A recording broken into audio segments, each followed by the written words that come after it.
partner to achieve operational excellence. A panel discussion brought to you by the Controllers Council. My name is Neil Brown, Executive Director of the Controllers Council. And before I introduce our expert panelists and our partner sponsor, let me share some brief housekeeping items. We'll have Q&A at the end of the presentation, so please use your GoToWebinar control panel to ask our experts questions. Next, this webinar is CPE eligible with 4 polling questions, so please answer 3 of 4 polls for CPE, or just answer the polls to benchmark your peers. Please allow up to a few days for your CPE certificates to be emailed.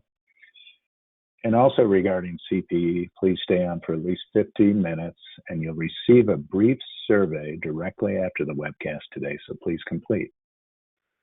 And last but not least, you'll receive a link to this webcast, the video archive via email in the next 24 hours, so no need for notes or screenshots.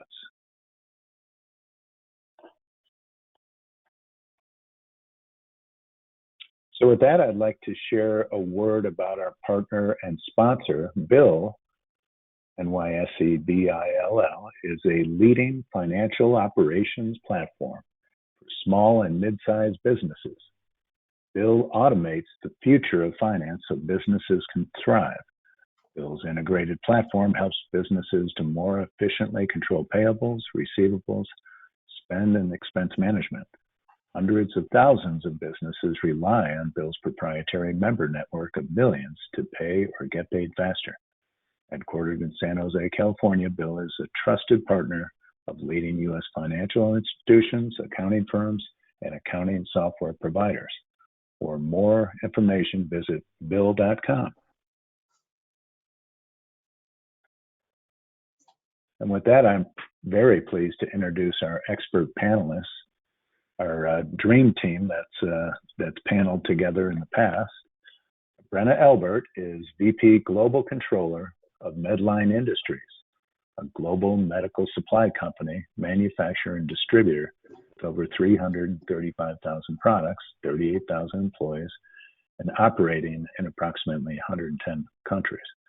Prior roles include EVP Corporate Controller, Treasury, and Tax at Cresco Labs, and corporate accounting, technical accounting, and SEC reporting at Cushman & Wakefield, Lexmark, Eastman Chemical, an accounting instructor and a high school math teacher. Brenna earned an MBA from the University of Chicago Booth School of Business, a Master's of Accounting from East Tennessee State University, and a BA and a BS in Mathematics from University of Southern California, and she is also a CPA. We're very pleased that Brenna was Controllers Council's 2021 National Controller of the Year. And Gregg D'eon is Senior Director and Corporate Controller at DraftKings, based in Boston, with more than 4,000 employees. During his nearly 8-year tenure, he served as Assistant Controller and Director of Accounting. Prior roles include accounting and audit at Mitsubishi Financial Group. Gregg started in financial accounting, public accounting at Deloitte, followed by a stint at E&Y. Gregg earned a Master of Science in Accounting and a Bachelor in Accounting from the University of Connecticut, go Huskies, and is a CPA as well. Gregg won the Controllers Council National Controller of the Year in 2023. So welcome our award winners, Brenna and Gregg. And before we get started, why don't you tell us a little bit about your finance and accounting department and your IT department. Brenna, would you like to start? Sure. And thanks for the kind introduction. Much appreciated. I'll start talking about our controllership organization, here at Medline. So essentially how I describe it to folks is that, we own the record to report process and all of the related controls over those processes. And then also we own the governance of our business process controls across a variety of business processes at the enterprise. So our team is composed of several centers of excellence, here in our U.S. headquarters in the northern suburbs of Chicago. And we are supported by a very strong captive shared services organization in Pune, India. I was just visiting there last week, actually, and I go out there a couple of times a week. And then I also have international controllers from our various foreign entities who are under the purview of my organization. Our organization is really on a maturity journey, right? So how I like to describe it is, we're climbing the maturity curve as an organization in a few different areas, I would say. The record to report process, some of those systems that support that process and support some of the, the underlying controls. But it's a pretty common theme at our company. We've been very successful, hyper growth for the decade leading into the pandemic and growing year over year for the last several decades as an enterprise. So we've become a multi-billion-dollar multinational, over the last many years. And with that hyper growth means, hey, we're focusing on the customer, which is absolutely what the company should focus on. Right? We're meeting our customers' needs. That's fueling amazing growth. But what that means in some cases, when we think about the record to report process and we think about those related IT systems, it's like, hey, we have a unique transaction here, right? A different way, that we need to record revenue, or a unique situation where we have consignment inventory or something that pops up that isn't standard. The philosophy for many years was, hey, well, we're going to customize our system, do whatever we need to do to kind of get product where it needs to go, get things to customers in the way they want. And where we kind of find ourselves now is kind of a finance organization and an IT organization, and broadly at the company is, well, how do we prioritize, simplifying some of these processes, unwinding some of these customizations and moving towards a best-in-class process, and only maintaining customization where it's truly a differentiator for the company.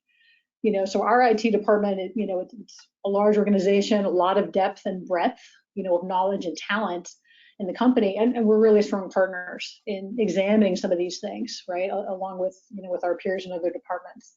All right, how do we help the company continue to mature? How do we make sure that, we are putting into place and making updates to our systems to allow them to scale while getting operating leverage?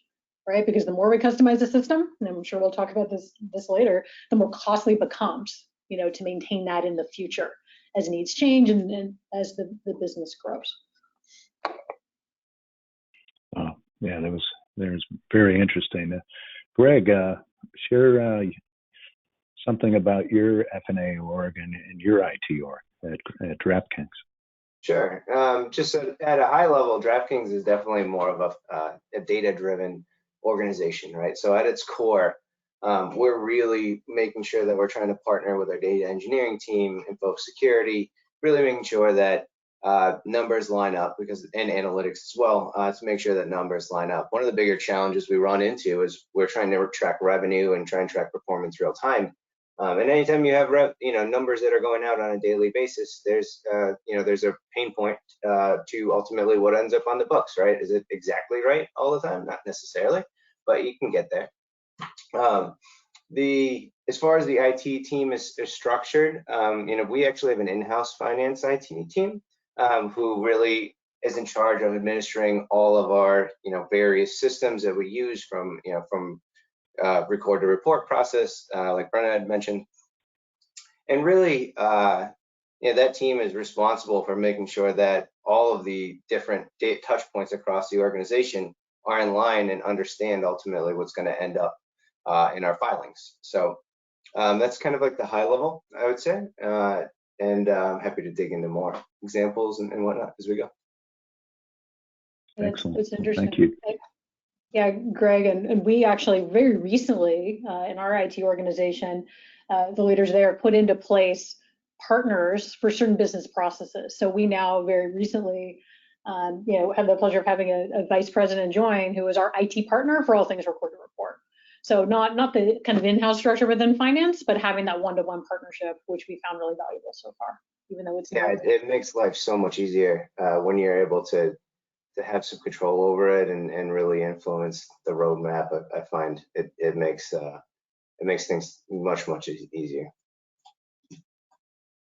Great. Well, thank you both for that background. And before we get started with our panel questions, we're going to ask you, the audience, a poll question that is relevant to our topic.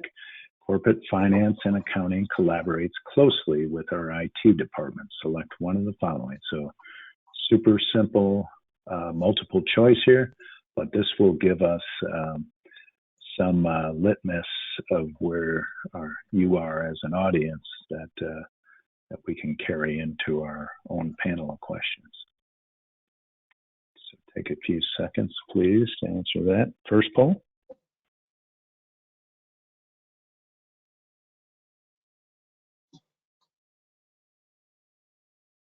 And our attendees are very fast today, so maybe it's pretty easy questions. All right, so we have 3 more polls, so if you haven't voted, don't sweat it here. So we'll take a quick look, and not surprisingly, 60% agree, another 28% strongly agree. So we're at 88%, and only 9% disagree. So pretty good collaboration out there. Let's keep it moving. We'll reference that, and we will get into our first question. And I'll come on video. Thank you. All right. So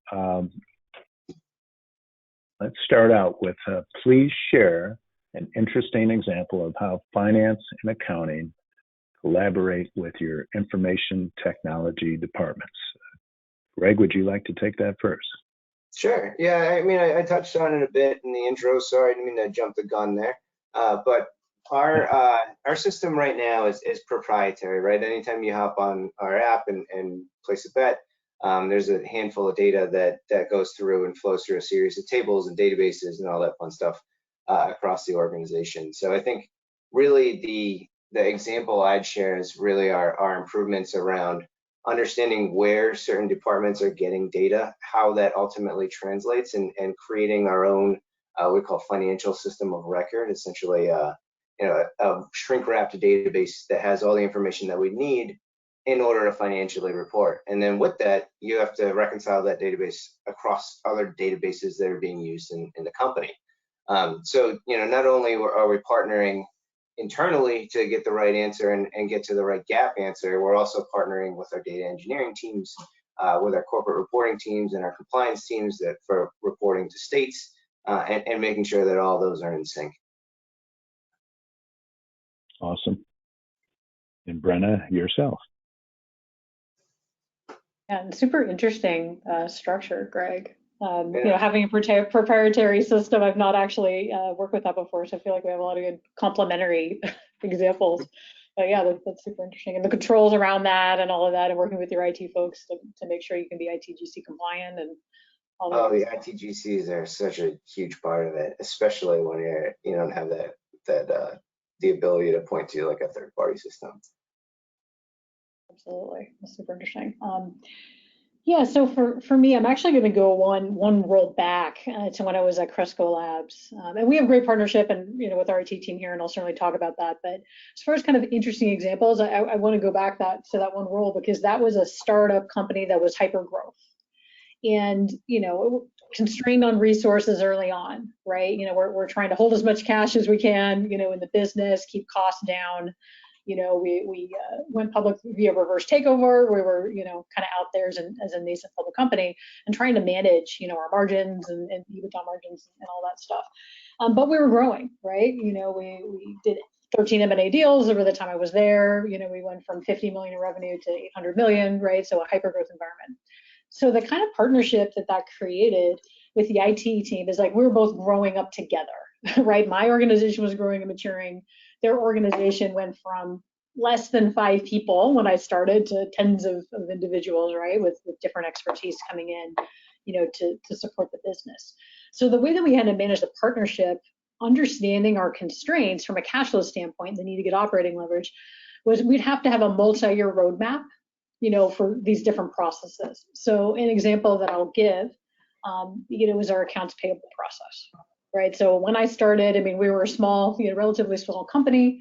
we were probably a little behind even as a smaller company with the process. It was all paper-based. We did have an accounting system, but we didn't have electronic invoices in the system. We were working with manual checks, manual paper invoices. We had to get through an audit, pulling things out of files, right? Things weren't available in the system. Approvals were done, one-off, right? So some were done, very informally. A lot were done via email. Sometimes we were maintaining those emails, sometimes not maintaining those emails. So we had to have a roadmap, right? And based on the growth trajectory of the company, we knew, hey, at some point we're going to need a really solid, P2P system, right? But we're not to that point yet. So we had to create a roadmap with IT of, hey, what is, to get us through the next couple of years, what is a plug and play tool that we can put in place, right, with limited customization and lead time that will solve these immediate term issues for us? Like, get us some comfortable controls around the process, right? Make sure we got the SOC audits in place, right? We're going to check those boxes. And that's easy to use. We hit the ground running and integrate into, our GL system. Knowing, look, this is not the system we're going to have, right, when we're $1 billion in revenue, but this is today's system, right? It's the Mr. Right Now kind of an accounting system to meet those needs in a very cost-effective and efficient way to get us where we needed to go, right? And then we were on a journey longer term. Hey, let's map out what the to-be process looks like. Let's be on a path to, upgrade this to actual, true P2P system.